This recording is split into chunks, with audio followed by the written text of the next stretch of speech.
This is Insight and Beyond, brought to you by Moorfields Eye Hospital Dubai, a podcast where knowledge meets curiosity. World-leading experts in eye care will dive deep into the world of vision, health, and insights in innovation. Each episode is a step into the future of healthcare and more. Tune in, get inspired, and see the world differently.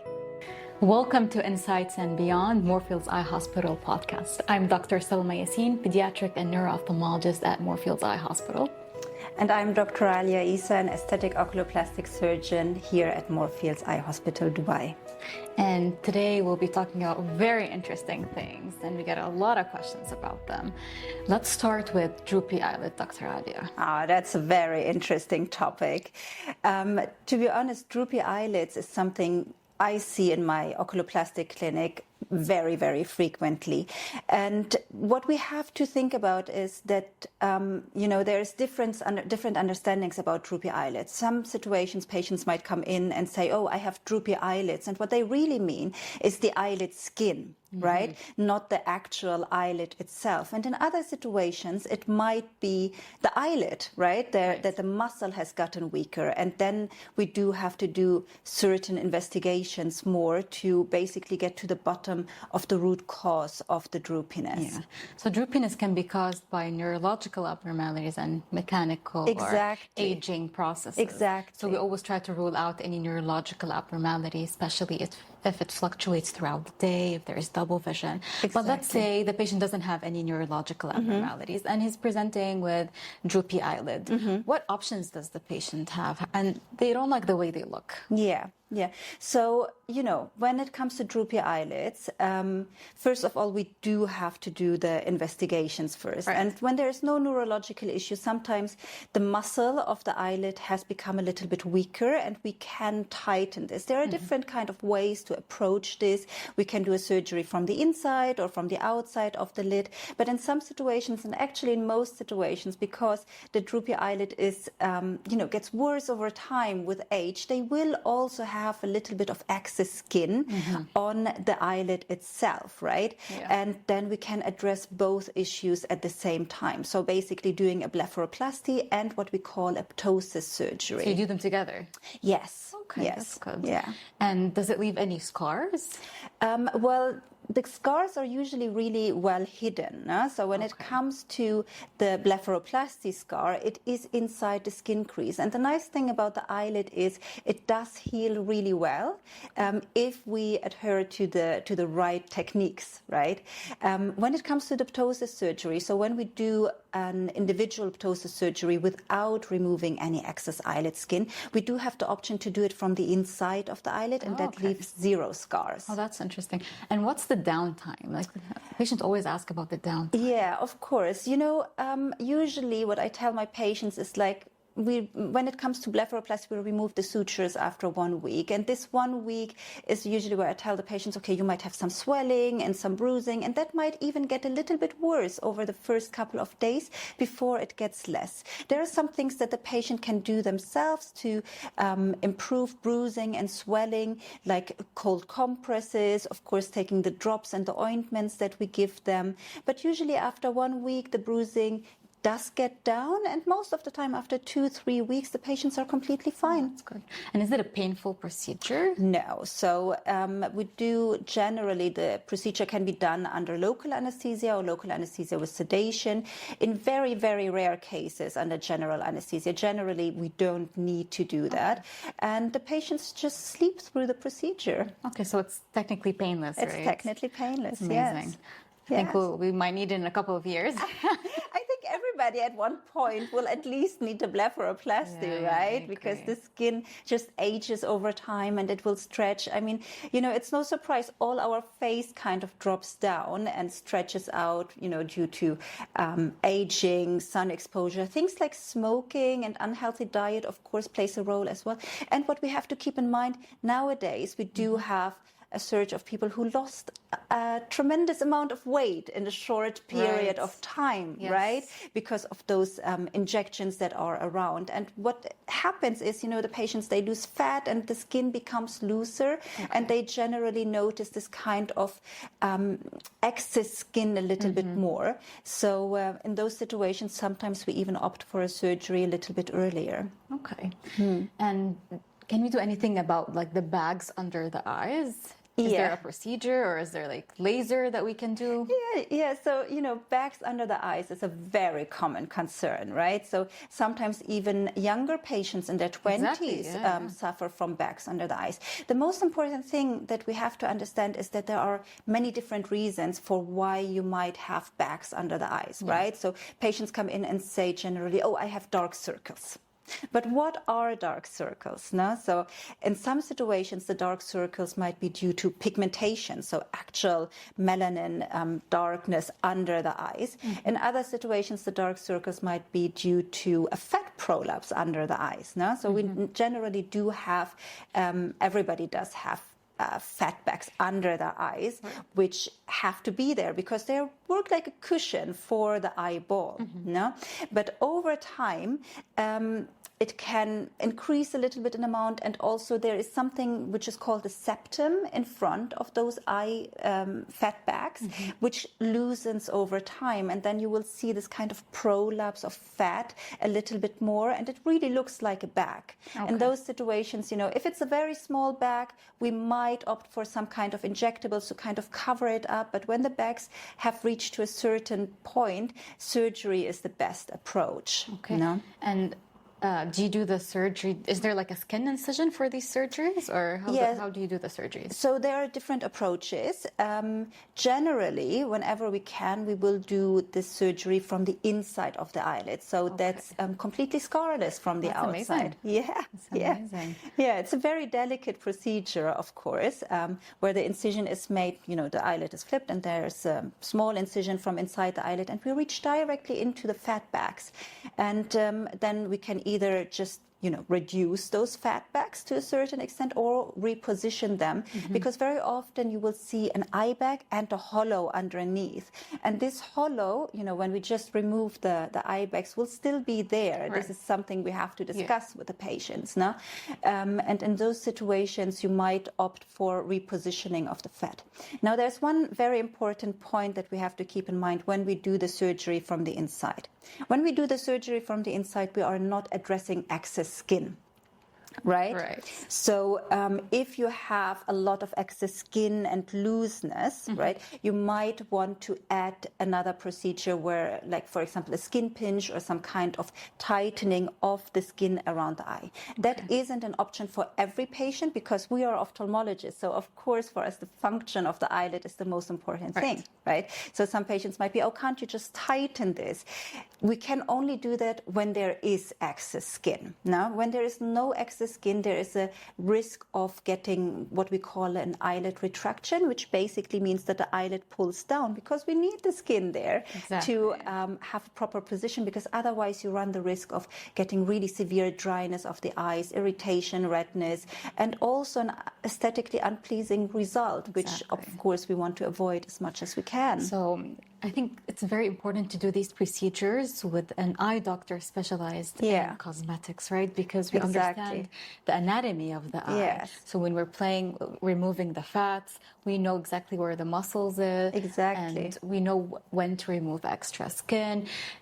To keep the anatomy of the eye and not cause any complications, because we do see a lot of complications from these surgeries, unfortunately, right? Yes. And, there's a large number of patients that I often see in clinic for revision surgeries or so who had a lower blepharoplasty, like a lower eyelid surgery before, and too much skin was removed because the anatomy of the eye wasn't respected. And that leaves the patients with a lot of problems. And sometimes we even have to add skin grafts or a graft to basically support the eyelid to come back into the natural position. Yeah, I've seen a lot of double vision because whoever did the lower eyelid blepharoplasty and removed the fat was not an eye doctor. So there's an eye muscle there, the inferior oblique, that is hidden between the fat. And if you damage this muscle, it will cause double vision. Of course, of course. So that is something, you know, we always have to keep in mind. And, you know, for us as eye doctors, we're probably extra careful when it comes to those situations, no, because we know what could happen. And the problem is sometimes, you know, we get patients referred who had those complications, and then they're like, oh no, the eye doctor has to deal with it, right? So for us, you know, we tend to put extra care into those situations. We look for the muscle. Exactly. We identify it to make sure, okay, there's the muscle, don't touch it. No? So those are the things that we have to keep in mind. And for dark circles, what options do we have? Like most of us have dark circles and hollowness, right? Yeah. What do you think about fillers, any lasers? How can we solve this problem that a lot of people have, even young ones, right? Yeah, definitely. So as I mentioned before, you know, dark circles can have different reasons. No? So we do have the pigmentation, right, which you often see in Southeast Asians or kind of hereditary. And then we do have the patients who are actually Caucasian, but they have very, very thin skin. Right. No? And when they have very thin skin, the muscle underneath and the blood vessels underneath will shine through and give this kind of bluish discoloration, right? And it also looks like a dark circle, but the reasons are completely different. Now, when it comes to treatment, generally treatment of dark circle is something that is quite lengthy, to be honest, and it's not like, okay, we do one treatment and that's gonna be it. No? When we have very thin skin, then we can work on improving the skin quality there. And we do have several things that we can do to improve skin quality. One thing, of course, and I always tell my patients that, is you need to take care of your skin. Because the skin around the eyelid is very, very thin, much thinner than the rest of the skin around the face. So proper sun protection, moisturization, and so on is crucial to maintain the skin quality in that area. And when it comes to what can we do in clinic to improve it over time and to preserve this delicate skin, we do have treatments like PRP, which is platelet-rich plasma, which is utilizing your own blood, right? Oh, wow, okay. Yes, and basically it's filled with growth factors, and those ones we inject under the eyelid to help the skin stay healthy and hydrated and reduce fine lines and wrinkles. Is it the same as the hair growth injections? Yes, oh, wow. It is the same one. It's the same principle, right? Exactly. We use PRP in many different indications. Even gynecologists use it, or in orthopedics. So it is something that we've been using for a very long time, and we know it can improve tissue, basically, to, you know, slow down aging a little bit. And what about fillers under the eyes? So fillers under the eyes can be a great option if they are used in the right patient. Yeah. So when we have a patient who has a hollow, no, so they have no prolapsed fat, but they actually have a hollow, then filler rightfully placed can be a very good option to fill this hollow and to reduce darkness in this area. But what we have to keep in mind, the more filler we use, the higher the risk of the filler is. No? So when you use a larger amount of filler, you run the risk of getting swellings, bluish discoloration, and even after years of having the filler placed, where the patient already forgot that he had filler in that area, it can cause problems like inflammations and late onset swellings. And so it doesn't go away? Once you put them, they don't go away? Well, look, so there is a little bit of a natural reducing of the filler over time. However, I've been personally working on a study as well where I looked at how filler behaves over time. And filler, generally what is used nowadays, is hyaluronic acid based. And we know hyaluronic acid pulls water, right? And what I've seen in the studies where I compared MRIs of, you know, where patients had filler placed and then a few years later or a few months later, is that the filler actually expanded. Right? Because it sucks water in, and generally there is an increase of the filler in that area, especially around the eye, because it's such a delicate area. Okay. And can you remove them? Yes, so we do have the option of dissolving filler when it's hyaluronic acid based. Yeah, so hyaluronic acid based fillers can be dissolved with something called hyaluronidase. That is an injection that is done in clinic, and it works generally quite well. However, we have to keep in mind, sometimes, especially when the filler has been there for a long time, it can sometimes capsulate a little bit. And in those situations, even with dissolving, you will have problems really getting rid of it all. Okay. And what about like fat transposition or injecting fat on the under eyes? Yeah. What do you think about this procedure? I do think, again, in situations where it's indicated, it can be a great option. Where do they take the fat from? So when it comes to fat transpositioning, we can take the fat that is actually there already and just transpose it, right? So you will see the patients who have a little suture here that will be removed after 1 week. So we basically use their own fat from the eyelid, which is, in my opinion, the best option. Now, sometimes when most natural, right? Exactly. And it's the fat that is from there. So it behaves like normal. It behaves exactly like it should be. You can't do it in every patient. That's important to know because sometimes, during the surgery, you will have to decide, okay, is this fat suitable for a transposition or is it not, right? So especially in younger patients, the fat might be quite stiff and you can't really transpose it very well. In those situations, you might opt for removing the fat, and if there is a remaining hollow, adjust this later with non-invasive procedures. Now, when it comes to fat transfer, the fat can be taken from either the legs or from the abdomen. Oh, and then that'll be an interesting procedure. Right? Yeah. So, as an ophthalmologist, doing a little bit of a liposuction, that's basically what it is. And the fat then gets processed and injected in a microfat fashion in this area. Interesting. But now, if the patient who did this procedure gained weight, would it gain also fat? Possibly. Really? Possibly. So sometimes, depending on how the fat was purified and kind of processed, some patients even, and we do see that, develop some sort of lumps even, and some kind of swellings or irritations that we don't really know how to address them properly. So everything comes with a little bit of a risk, and this is why it's so important to decide on a case-by-case basis. And can you remove them if it's bothering the patient? You could, yes. There is an option to remove it, but it is a tricky procedure, let's put it like that. Yeah. Okay. There are some elderly patients when you look at their eyelids, they're very floppy. And sometimes the lower eyelid is turned outward. And it causes a lot of irritation to the eye. Yes.